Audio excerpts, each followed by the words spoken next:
On a sunny summer day, Berry, Dolly, Bubble and Balthazar put on their swimming costumes, grabbed their buckets and spades, and set out for Sand Island to build castles. Look at this huge watermelon, Balthazar said in surprise.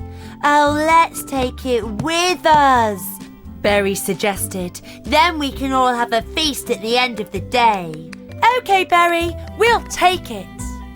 Berry, Dolly, Balthazar and Bubble carefully rolled the watermelon in front of them as they walked along. But when the friends got to the top of the hill, the round watermelon started to roll away down the slope. Stop it! Dolly shouted to the others. Bubble pounced on the watermelon, but he couldn't stop it. The baby beetle slipped off and bumped his head. The juicy watermelon just carried on rolling down the side of the hill. They all ran after it as fast as they could, but the watermelon was much faster than all of them. Then a terrible thing happened. The watermelon smashed into a sharp rock. Our lovely watermelon smashed into pieces, Dolly moaned. Oh, the watermelon!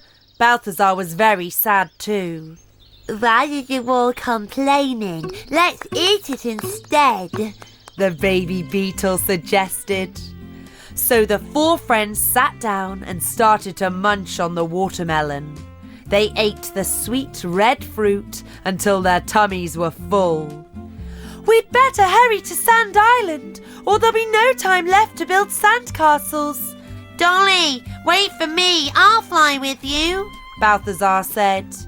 Me too, Bubble added. But I can't fly. Are you three going to leave me here? Berry asked with a sad sob.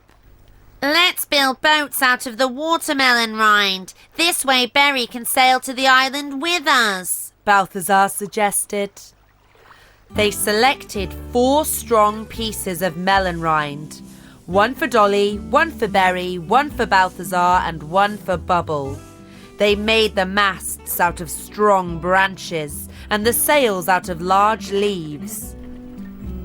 When they were done, they launched the little boats on the water, and the wind quickly carried them away to Sand Island. Hooray! We're sailing, Berry said with an excited squeak. They all got to Sand Island with plenty of time left to play. Look! Someone's coming! And he's got a bucket in his hand. Indeed, there was a cheerful beetle walking towards them on the sandy shore. Who are you? Dolly asked. I'm Sean, the sand beetle. I live here and was about to build a sandcastle. Really? Balthazar asked. Can we join you? Of course you can. Let's all build together, Sean said with joy.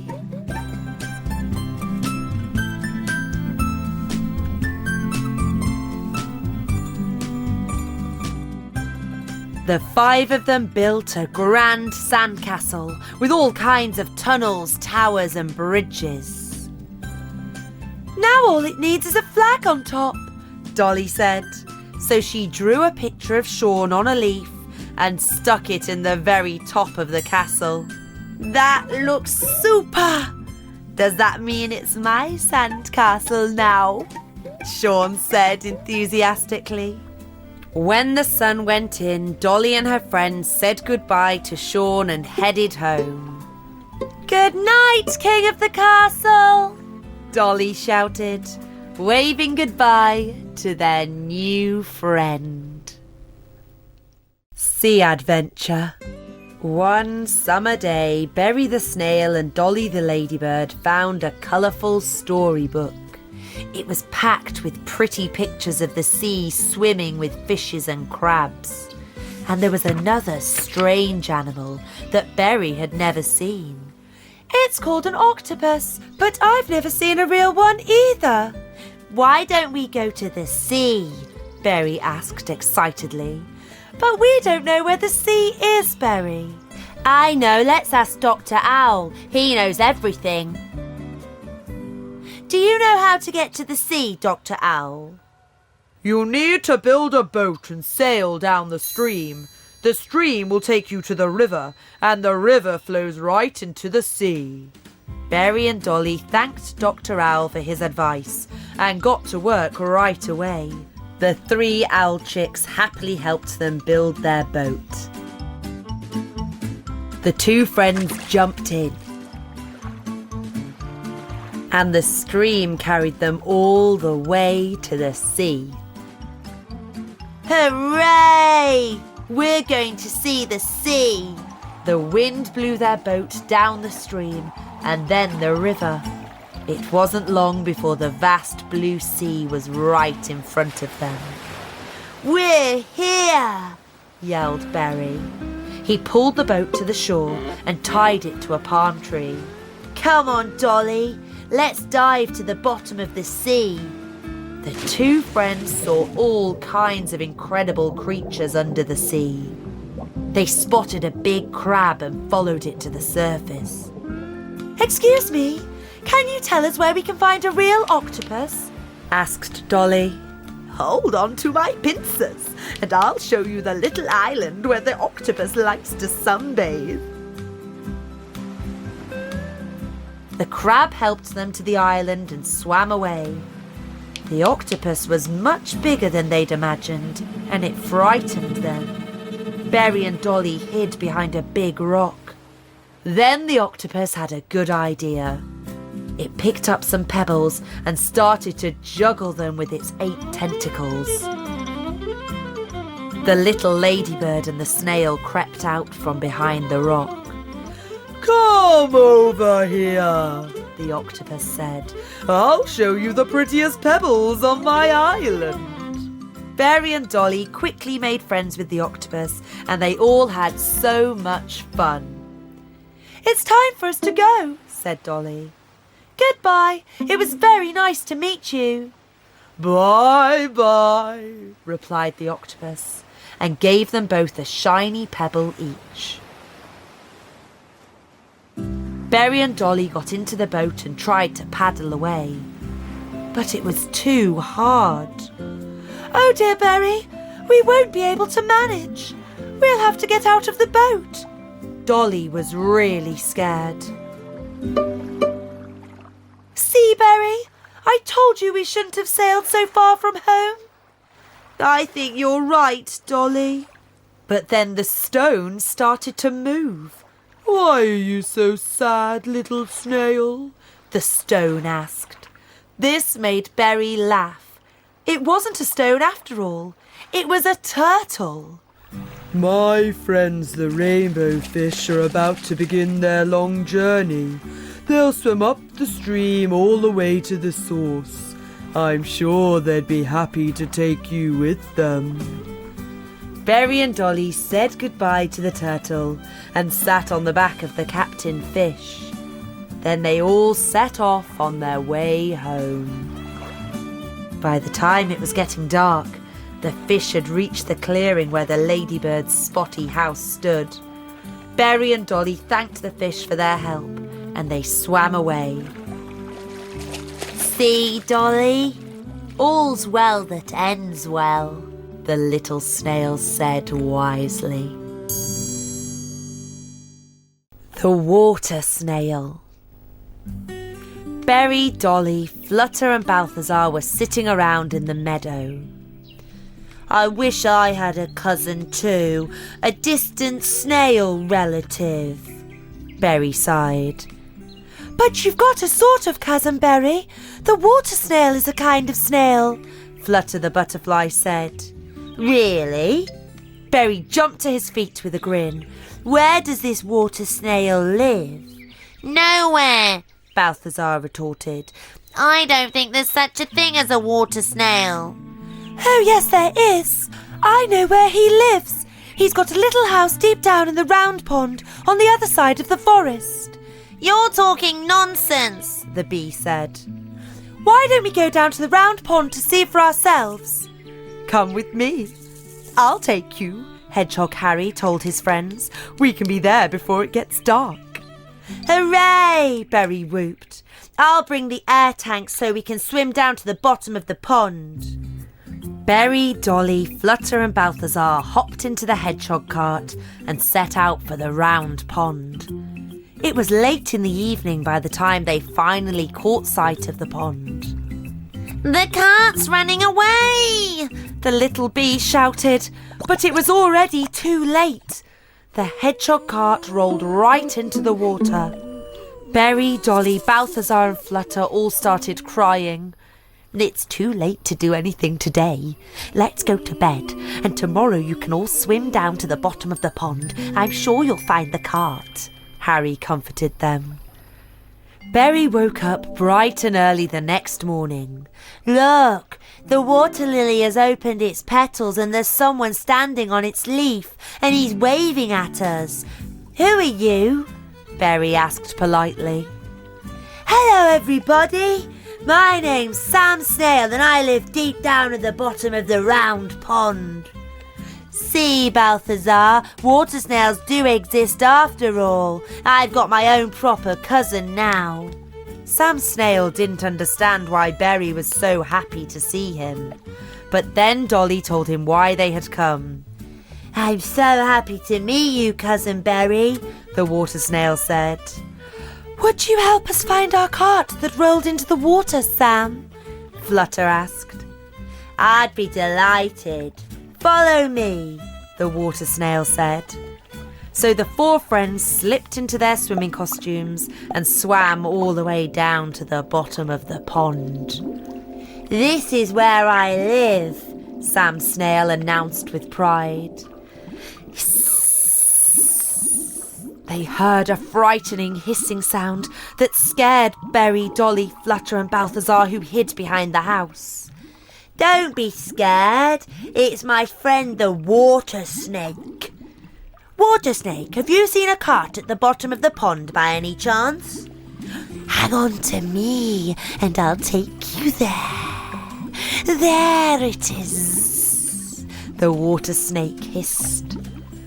Berry, Dolly, Balthazar and Flutter were happy they'd found it. You did it, said Harry. He was so happy to see his little friends again. Let's go for a trip on the pond, Sam Snail suggested. They all sat on the lily pad and Sam Snail started rowing. It's time we were going, Dolly said when it began to get dark. Oh, let's stay a little longer, Berry pleaded. We'll come again another day, Flutter reassured the little snail. Harry Hedgehog was already waiting for them. Berry, Dolly, Flutter and Balthazar all said goodbye to Sam Snail and headed for home. The next day, Berry and Dolly both painted colourful pictures of their distant cousins. May. The Runaway Raft. It was a sunny day in May, and Stanley the stag beetle and Balthazar the bee were sitting quietly on the riverbank. Stanley started to build a little raft from the twigs he found by the waterside. He tied the twigs together with long blades of grass and finished it with a sail made from a leaf. "Look, it's ready," he said as he proudly showed it to Balthazar. "Let's put it on the water. Let's see how it sails," the bee boy suggested. "Let's follow it," Balthazar enthused. They followed the raft on its way. They were keen to see how far it would go.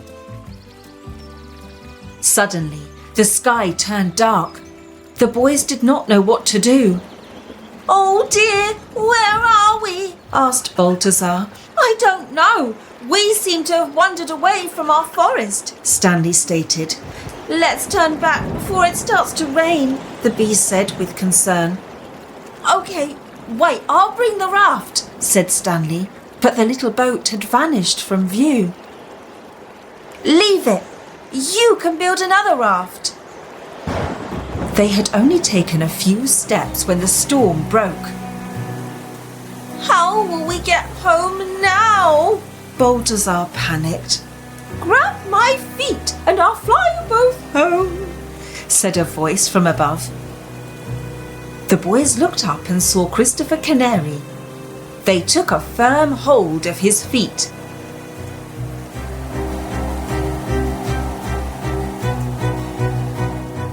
They were making very good progress until a sudden gust of wind blew Christopher off course. Stanley and Balthazar both fell,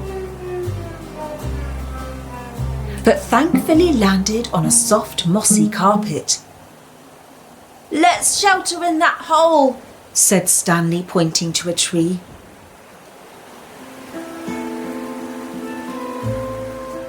They waited and waited for the storm to pass, but slowly fell fast asleep.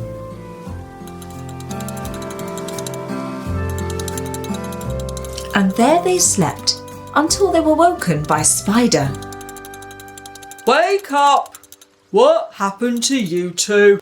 Are you all right? The worried Spider asked. Come on, the storm's over and the rain's nearly stopped. Climb onto my back and we'll go to my cave. Then I'll happily take you home. Thank you, the tired boys said, and they hopped onto Spider's back.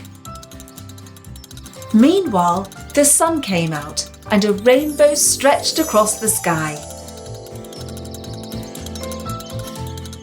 They soon arrived at the cave.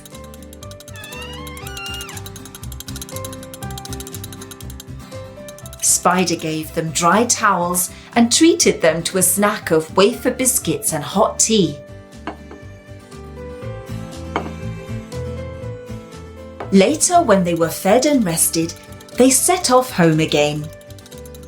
Spider carried them both back, and they thanked him for his help.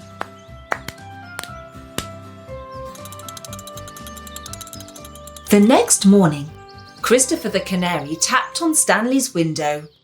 Good morning! I just wanted to check that you are both okay, the bird tweeted. We were very worried about you too.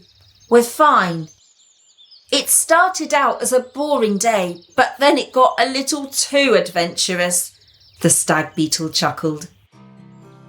Balthazar and Stanley went back to the riverbank the next day. Should we make a raft?